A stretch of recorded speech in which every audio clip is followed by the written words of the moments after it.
Perfect. Yeah. Okay, wonderful. Right. Hello and welcome. So I am joined with a wonderful guest, Ricky Lock, today as we delve into the name of his podcast, Unlocked. Ricky and I met 3 months ago. You might know, if you've listened to previous podcasts, that I did a course on public speaking and Ricky was on the course with me. So we've become really great friends since then. So big welcome, Ricky. Thank you for joining us. Hi, Michelle. Pleasure to be here. Thanks for having me on. Thank you. You're so welcome. So yes, we met 3 months ago now, wasn't it? When we both took Steve's amazing course on confident speaking. Yes. Yeah. And I remember seeing Ricky in the doorway on the way in, and I was terrified, not of Ricky, but of the whole experience. But I will say, when I met Ricky and I was like, what do you do? And Ricky's a speaker and he's got a great voice. And I was like, oh no, I just want to walk out of here and go home. And it was one of those moments, Ricky, where I really learned not to get misguided by first impressions, because you are one of the loveliest humans in the world. Thank you. And we got talking and you really put my mind at ease.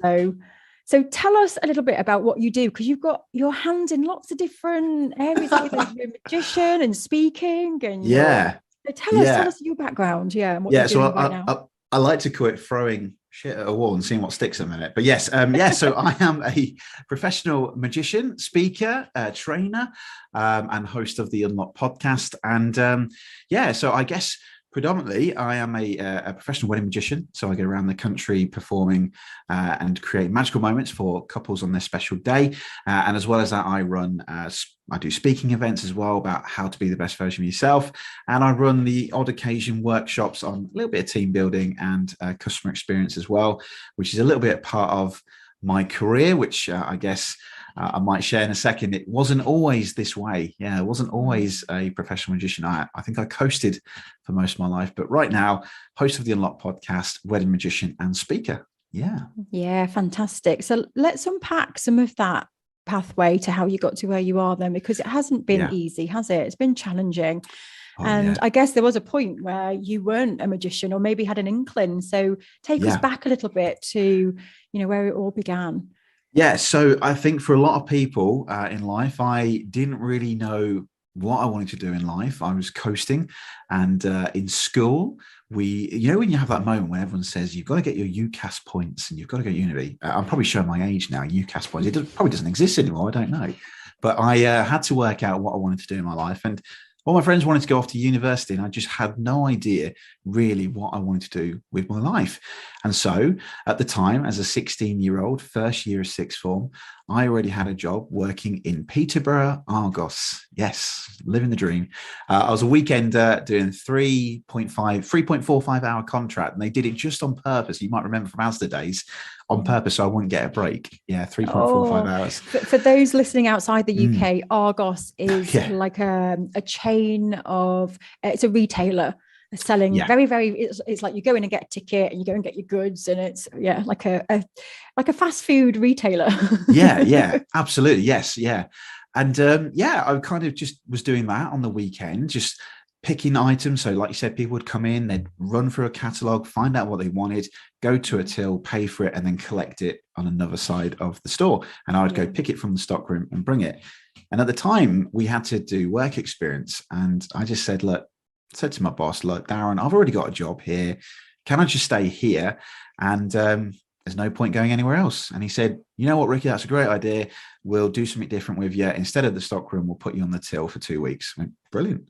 Did that, and 2 weeks full-time money at 17, 16 years old was brilliant, because at those days, Michelle, I was, trying to impress people, first impressions, trying to save up for my P-Reg Ford Fiesta. That's how classy I was, and that was the dream. And I thought, you know what, at the end of the 2 weeks, this is what I want to do. You know what, I don't really know. I don't want to go to uni. Got no passion with that. I'm just going to go here. And I think, as we'll probably share later on, our conversation before this was the way I was brought up. That's the village mindset that I had. You go to work, And anyway, I did that, and I thought that was going to be the rest of my life. I even remember to this day, there was a stockroom team leader who worked in the store who was 60 years old. He'd been there about 20, 30 years. And I thought, that's going to be me, isn't it? And at the time, I think I was quite happy with that, Yeah. And anyway, yeah, did that for about 10 to 15 years. And during this point, a lot of people saw some potential in me, which I still to this day have no idea what they saw in me. Worked my way up the chain, did stockroom team leader, customer service manager, stockroom manager, eventually became a store manager. And I kind of at that point, I didn't really enjoy being a store manager. It was very processy, disciplinary, and all. And I'm a bit more of a people person, having fun. Sideways to this, at that point, I was also performing magic. So Michelle, thought it'd be really fun to bring some magic tricks to work, perform in the staff room, thinking, well, if I perform magic tricks for my team, they'll like me, they'll want to work with me. Happy days, we're all good. Which later on, 10 years later, was quite difficult when I returned to my very first store as a store manager and had to sack someone for stealing. They thought I was their friend, and obviously I wasn't anymore, you know. But yeah, and then it kind of built from that point. And I realized when I got to store manager level, I had a really great opportunity to be a regional development coach. And at that point, I started to kind of get this bit of passion, bit of fire in my belly for being a center of attention, being in the front of a room and inspiring junior members of managers and colleagues to move up to the next level. So we do a lot of things about beliefs and confidence and leadership. And I thought, well, this is really good. And at that point, I wasn't really enjoying the store manager role. It was very processy. And my last opportunity that happened in Argos was that we had a great opportunity to become a national trainer. Now, in the UK, there is loads of these tiny little Argos stores inside Sainsbury's. And for the outside the UK, Sainsbury's is a big supermarket, food supermarket retailer. And it was a big new thing. It was never been done before. And me and my team were responsible for going all over the country to train these colleagues how to be the best version of themselves, pick them up from their fixed-minded mindsets inside a high street store, big fish in big pond. Let's break that down, move you to a Sainsbury's where instead of 20 people in your store, there's going to be 500. Now you're going to be small fish in a big pond. So we'd do 2 days of team building and customer experience workshops. Now, at the same point, as you know, I was doing magic and eventually built my business up. And it just got to a point where I had to make a decision where I was going to leave Argos and go full-time magic, or do I stay at Argos? And in 2019, I said to my boss, I'm enjoying the magic. It's good money. I like going out at the weekend and doing weddings. And I should say, by the way, Monday to Friday was Argos. Weekends was events and weddings. And she said, just wait, Ricky. I think we're going to get made redundant. And January 2020 rolls around. The announcement came. Ironically, the company going through the biggest people change program ever will get rid of the change trainers. That's what happens in the corporate world. And got the great golden ticket to say we were going to get made redundant. And I thought, brilliant. Dreams of going full time, living from my passion, very similar to what you guys do at the United Art Space. And I went full time 1 week before the lockdown, the national lockdown in the UK. And obviously, long story short, I'm now obviously living off my passion, doing speaking events, training events, and obviously being a magician as well. But so very similar to your story, not really knowing what I wanted to do in my life, and now finally found a bit of a calling, I guess. Yeah. I love that. There's so much I want to unpack from what you've just said, but I want to step back a minute and first of all know, how did you get into magic? So, tell me about that, because that's a very creative pursuit. And I think, I work with artists, and especially visual artists, and magic is visual. And I do think it is an art. So tell us about that. How did it all begin? Thank you. Yeah, great question. So I was a child once. Hard to believe, I know, right? But I was a child, and there was this point where I got the magic set like most kids and just didn't really do anything with it. I thought it was cool. Ironically, Paul Daniels, famous magician worldwide, opened up one of my primary schools, and I got to meet him, but didn't inspire me at that point. Yeah. But I kind of got into it. I think now looking back as a bit of a social acceptance, I thought, well, if I do tricks in the staff room, if I take tricks down the pub, people want to like me. And that kind of thing. I just picked up a book that I had sitting in my room for years and years, and started watching videos on YouTube and downloading like DVDs and stuff like that, and watching DVDs. And I used to use it as a cue to make people want to like me, I think, and I don't now. It's become a bit of a double-edged sword, because now it got to a point, if I'm honest, where a couple of years ago, where that's all I was known for. So if I went out, people would say to me, "Oh, you got any tricks tonight, Ricky?" I'd be like, no, I just wanted to talk to you tonight about my mortgage and my garden. Oh, right. You know, you not got any tricks? No, I'm actually a human as well. Oh, right. And I realized I had to separate the persona of Ricky the magician and Ricky the human.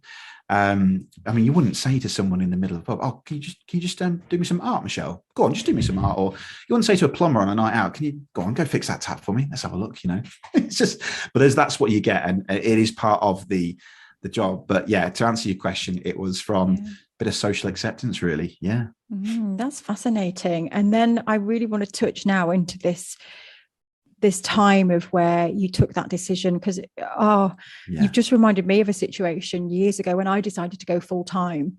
And you know, I knew that if I didn't take the plunge, it was never going to happen because of time. And I remember making the decision, and I sat down with my husband and we worked out the finances, and we realized that we could manage. So I got rid of my clients, and then I was all in on full time. And then my husband was made redundant and we had no income, and it wasn't looking great. And I don't know how we managed, but what you just said, that reminded me of that time. And let's just unpick that then on how you dealt with that, because that's quite a lot of stress, isn't it, to carry when you've made that decision. And we were talking earlier about when you say it, I bet you told your mum maybe that you were about to do it, and then that happened, and other people in your life. So what were the feelings at that time when that happened? Did you think at any point, my gosh, I must go back to what I was doing before? Or so there's two things really that's in my mind. The first thing I think is burning my boat. I made a decision in 2019 that regardless if I was going to get made redundant or not, because that's what we were all hoping for, and there was still that chance that they might have kept us in the new strategy and therefore we would just be shifted in the company. But I made a decision to burn my boat, to say, regardless, I wrote it down. As you know, I've got lots of different mind maps and business goals. And I made a decision on one of my old ones in 2020 to say, regardless, summer 2020, I'm leaving Argos. And I think because I committed to that, and that's kind of, a bit of a law of attraction thing, maybe, that's all I kept focusing on. My RAS was fired up. And I just told myself that regardless, Ricky, you need to do this, because I think I asked that question. The second thing I was going to say was, is this it? And I think I constantly have battles with myself, asking myself that question. Is this really it? Is this why I'm really here on this earth to do whatever it might be? Yeah. And I had loads of those moments going around Argos. And I think it is because I am, I think I might have probably a bit of ADHD as well. I don't know, but I get bored so easy. And I just got kind of into a routine in Argos, and I thought this can't be it. And I wanted to progress, and the challenge and the fear of, well, what if I could go make my passion my full-time sounded quite attractive. So I burnt that boat and said, and made a commitment to my boss, look, Sam, whatever happens, just between me and you, don't tell the team, but I will leave no matter what. But it just so happened that the redundancy came, and I was able to then go do that. It just was unfortunate that it was in the middle of a national worldwide lockdown, and that, my wedding was going to be that same year as well, which is also another financial implication. Yeah. It's funny though, because even though I left, my intention was that I'm going to leave with this golden ticket, a good payout, 15-year career, and then I can still live off making my magic. I had savings from my magic that I've been building up. But even though I left with a big ticket, it didn't make me happy. And I think it was because I'd left Argos and then my business was taken away overnight. Pardon the pun, it disappeared. I had refunds, cancellations, left, right, center, but it just wasn't my purpose. I was like, this isn't me. I shouldn't be sitting in my dining room on my own, not performing, not inspiring people, not training people. Yeah. And it made me think, well, money isn't the most important thing to me. Yes, money's important to live, but then there's that question of what is actually enough, really. But because I wasn't doing what I was supposed to be doing, my passion, it made me think even more that actually, this is a tough, horrible time for everyone, but actually this is meant to happen. This is the right thing. This is what I'm here to do. I'm supposed to entertain, engage, inspire, So that's kind of what happened. Burnt the boat, made a clear decision to say, regardless what happens, this is what's going to happen. Because I think when you tell people, even like on podcasts, I've told people this year I'm going to be a TEDx talker. Whoops, I've told the world now. So do you know what I mean? You've got to do it now, because otherwise people are going to say, you've told them now, why aren't you doing it? And I made that decision to say, I'm doing it. And yeah, that was it. That's what led to that point, thankfully. Declared it to the world. And I guess then, by the sounds of it, it gave you some space in that moment, like you just said, to really, really connect with what you want, because you've got this opportunity now to really go in any direction. Like you have the power to design your own life, as I like to say, that you can do that. And that's what you've started to do, isn't it? So you've then, over the last year or so, really been tapping into those strengths and also what lights you up inside. And you said that you're a people person, aren't you? And I saw that when you were speaking on the course. You've got a real good connection with people. Thank you. And so what I like, though, is that you planted those seeds in terms of, being around people and performing. And it's almost like then you've just opened up to opportunities. And now I can see you kind of set sail on this direction, and you've probably now been facing opportunities that you could never have planned for. Am I right? Because you had one recently, didn't you, that you could never have said, right, I want to go and work with Steve McDermott and do a presentation course. But by being open and just setting your sights on what you want to feel and what you want to connect to has led you on a journey. Oh, definitely. Yeah. There's two things here that really, I've been talking about this quite a lot lately. And I think it's about this whole thing about being on a detour, like obviously from 2020, losing everything, I'm now kind of back on track again. But I think that we often associate that a detour is frustrating, painful, annoying. On a road, a detour, how long is this going to, keep me busy? But actually, if you used to open your eyes and look out the window, some of the detours that you go on in the country or on a motorway are probably some of the most beautiful roads in the world. And I think that actually I think it'll be a chapter one day in my book about life is a detour. And it is that idea of, I imagine this cartoon of people really annoyed, frustrated, in their cars, but actually just one person just smiling and looking around, because I think that's it, isn't it? That it doesn't matter what happens, because it's about enjoying that moment of, it was tough at the time, of course, but actually it's actually led to this point in time, which is great. But to your opportunity thing. So interesting enough, I know we were talking about this a minute ago about the idea of, I said this to someone this morning about social media lurkers, these people that you put out content all the time. And you think, why didn't that get any enough posts, likes or comments? Why is nobody engaged with my content? I spent hours on Canva doing that, and the secret is, I think, that people are always watching. And I think the facts were something about 80 to 90% of people don't comment or engage. It's only like 20% engage with your content. But people always say to me, Ricky, you're bloody everywhere at the minute. You're always on LinkedIn. You're always on Facebook. You're always on Instagram. And that's because I think the lurker thing is that people are always watching and always listening. And this is obviously what's led us to this opportunity. I believe generally that when I did, a podcast with Steve, I just kept putting content out there. Now, Steve, I don't think liked any of my posts probably from that point on to when we obviously chatted, but people were watching and always listening. And there's a message here, I think, to all of your, listeners as well, with your art of just building that consistency all the time. Do not worry, do not panic if it doesn't, you put out an Instagram post and say, here's my new artwork. If someone doesn't like it or doesn't comment on it, do not be disappointed, because people are watching and listening. Yeah. They may not necessarily comment, but they are watching, and you just have to be consistent with it, which kind of led to that point of an opportunity happening. Yeah. Very strange world. It's such a good point. We have so many people in our membership say the same thing. I've just put a post out. It's got no likes and I've got no comments today. And you only need one person. I keep saying this to people. You just need one key person. Yeah. That could be your next ticket to an opportunity, like it has been for you. Yeah. Yeah. And that can be the case for anyone. Sometimes you think you've got to have thousands and thousands of people, but it can just be one key person that leads you to that next person that changes your whole world. Yeah, well, there's this classic NLP thing, isn't there, about deletion. If you I know you're on YouTube as well. I've done this in the past with my YouTube videos. You stick a YouTube video out, you get 9 likes, 9 comments are great. And then that one comment that says, this is a shit video or crap video.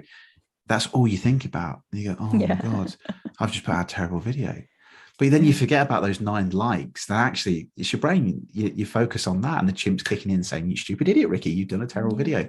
But actually, you have to learn to appreciate, and I know we said on my podcast that not everyone's going to like you. So what? It doesn't matter. But as long as you keep following what you're doing and being yourself, that's the main thing. Keep going, keep being consistent. That's what it's all about. Yeah. Yeah, there's that great quote, and I don't know who it's from, but if you speak to everyone, you'll speak to no one. I love that. So getting really clear on what you stand for and just look for your own people. Definitely. Before we wrap up, Ricky, can you tell me more about your podcast, Unlocked, which I love the title of? So let's just unpick that meaning and land on one major piece of advice to people listening who feel quite locked in their thinking, their situation. Thank you. Yeah. So the Unlocked thing, a lot of people don't realize this at the time, but my name is Ricky Lock and it worked really well. And the podcast was formed because of my kind of mini breakdown, I guess, in 2020 going, oh my God, life's crap, no business, no money.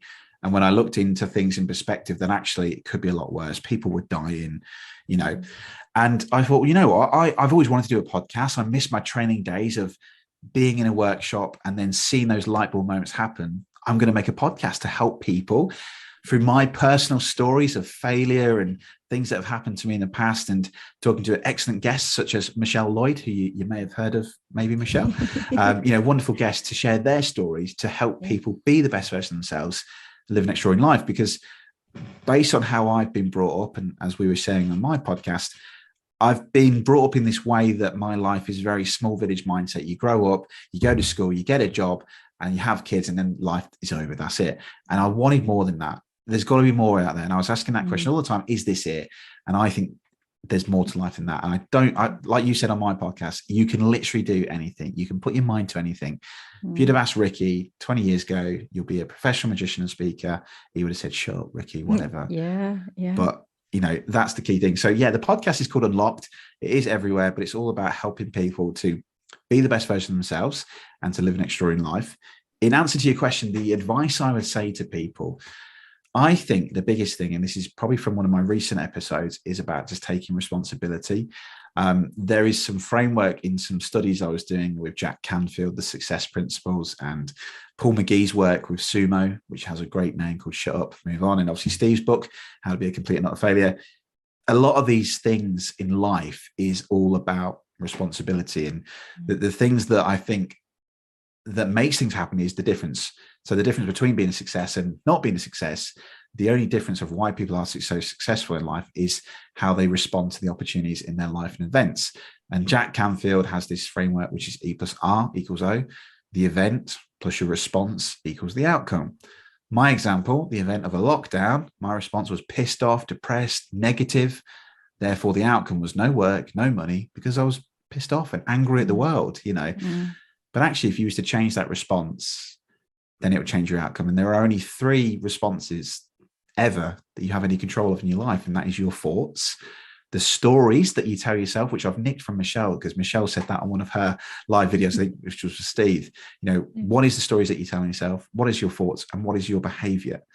Therefore, if you, let's say, for example, in your case, if someone listening to this right now has put a piece of art out there and it has not sold, your response, that's the event. If your response is, I'm a failure, it's not selling, then the outcome is going to be, you might quit, you might do something different. But actually, if you put something out there and it doesn't sell, your response could be, well, you know what? Let's try something different. It didn't work. Let's do something different. And therefore, let's try this. And then that's your outcome. So that's my answer. Take some responsibility. You've only got 3 responses: your thoughts, the stories you tell yourself, and your behavior. Change your response. Take some responsibility for whatever happens. Like me, if you go full time to live your passion and then the world just says, no, Ricky, you're going to sit in lockdown for a year. So what? Learn something from it. And from that is how I formed the podcast, because I changed my response. I could have sat there, Michelle, and said, this is the worst time of my life. But I thought, no, I'm going to change my response and put my energy into a podcast. And therefore, that was my outcome. So, that's what I would say. Amazing. Look at the opportunities that have come your way since then.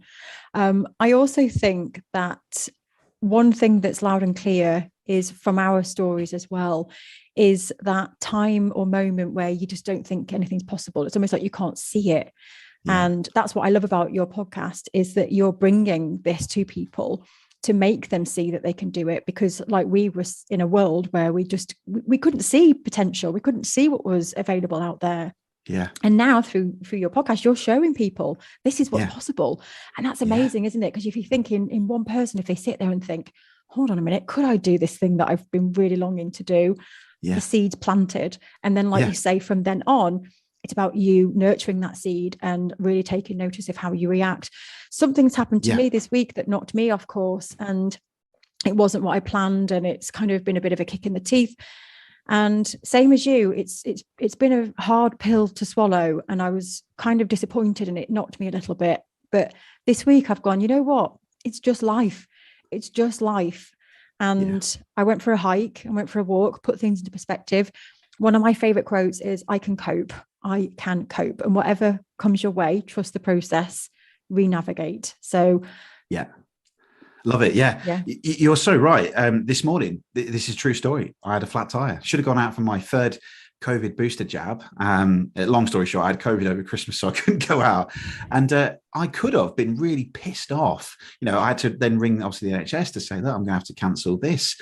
I'm going to have to, sort out my time. I could have spent that time really being fuming and mad. But actually, I thought, well, there's a flip side here. I could just call the tire place, get it booked in, call them straight away. Yeah, we can do it in 2 hours for you. Oh, okay, brilliant.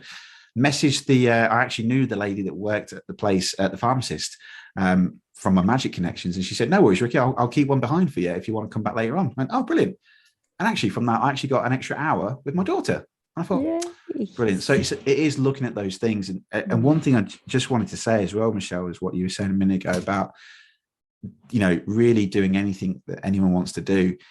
Fear is funny, isn't it? Because it spells, I think it was Jack Canfield that talks about that fear stands for fantasized exaggerations appearing real. And when you are born, you are literally born with two fears, the fear of loud noises and the fear of falling over.